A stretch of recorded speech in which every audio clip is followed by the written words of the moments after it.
Hi friends, this is Harry. Cinema bus அப்டேட்டில் ஒரு லேட்டஸ்டான ஒரு எக்ஸ்க்ளூசிவான ஒரு அப்டேட்டோடு வந்திருக்குங்க. இன்று பார்த்தினாக்கா ரஜினி சாரோட வீட்டில் சரத்குமார், ராதிகா, அதே போல் அவங்களுடைய மகள் அவங்களாம் பார்த்தினாக்கா ரஜினி சார் ஒரு மரியாதை நிமித்தமாக அவங்களோட வீட்டில் சந்தித்து பார்த்து பேசிட்டு போயிருக்காங்க. ஸோ இந்த இடத்துல வரலட்சுமியும் கூட வந்திருக்காங்க அப்படி தான் சொல்லணும். ஸோ அந்த ஃபோட்டோஸ் பார்த்தீங்கன்னாக்கா இப்போ ஆன்லைன் சோஷியல் மீடியாவில் வைரலாக பண்ணுது. ஸோ நம்ம எல்லாருக்குமே தெரியும், ராதிகா அவர்கள் இந்த எலெக்ஷனில் போட்டிட்டாங்க. பட் ஆனால் தோத்துட்டாங்க. இந்த நிலையில தான் இன்னைக்கு ரஜினி சாரோட வீட்டில் பார்த்தீங்கன்னா அவர் சந்தித்து பார்த்து பேசிட்டு போயிருக்காங்க.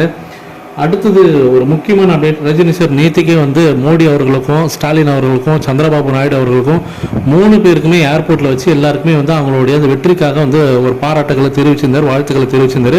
அது இல்லாமல் நேற்று நைட்டு மீண்டும் பார்த்தீங்கன்னா ட்விட்டரில் 3 பேருமே ஒரே போஸ்ட்டில் பார்த்தீங்கன்னா டேக் பண்ணி 3 பேருக்குமே அவர் வாழ்த்துக்கள் தெரிவிச்சிருந்தார். அது நம்மளால் பார்க்க முடிஞ்சது.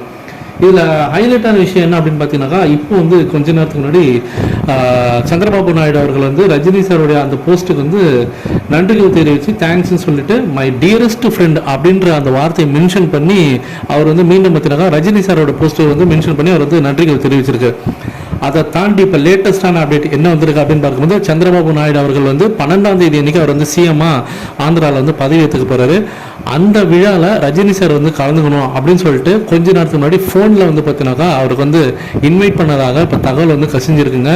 ஸோ இந்த ஒரு தகவல் பார்த்தீங்கன்னாக்கா ஆன்லைன் சோஷியல் மீடியாவில் எல்லா மெயின் ஸ்ட்ரீம் மீடியாவில் இப்போ தகவல் காட்டுத்தீய போல பரவின்னு இருக்குது. ஸோ இதன் மூலியமாக என்ன அப்படின்னு பார்த்தீங்கன்னாக்கா, ஏற்கனவே மோடி அவர்களுடைய அந்த பதவியேற்பு விழா நாளன்னைக்கு டெல்லியில் நடக்க போகுது. அதுலேயும் ரஜினி சாருக்கு பார்த்தீங்கன்னா அழைப்பு கொடுத்துருக்காங்க சென்ட்ரல் கவர்மெண்ட்.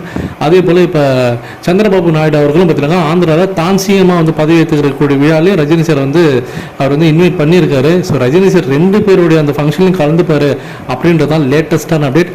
ஸோ மரியாதை தானாக தேடி வருது, பாபாவுக்கு மட்டும்தான் அப்படின்றது இந்த இடத்துல நான் அழுத்தம் திருத்தமாக சொல்லிக்கிறேன். ஏன்னா ஏற்கனவே நேற்று நான் போட்டு இந்த வீடியோஸ்லாம் பார்த்துருந்தா தெரியும். ஸோ ஆந்திராவில் ஒரு மிகப்பெரிய அரசியல் மாற்றம் வரதுக்கு காரணமாக இருந்தது ரஜினி சாரோட அந்த மேடை பேச்சு. அன்றைய தினத்துல இருந்தால் அது ஆரம்பிச்சிருக்கு. ஸோ பார்க்காதவங்க நேற்று நான் போட்டு அந்த வீடியோஸ்லாம் போய் பாருங்கள் ஃப்ரெண்ட்ஸ்.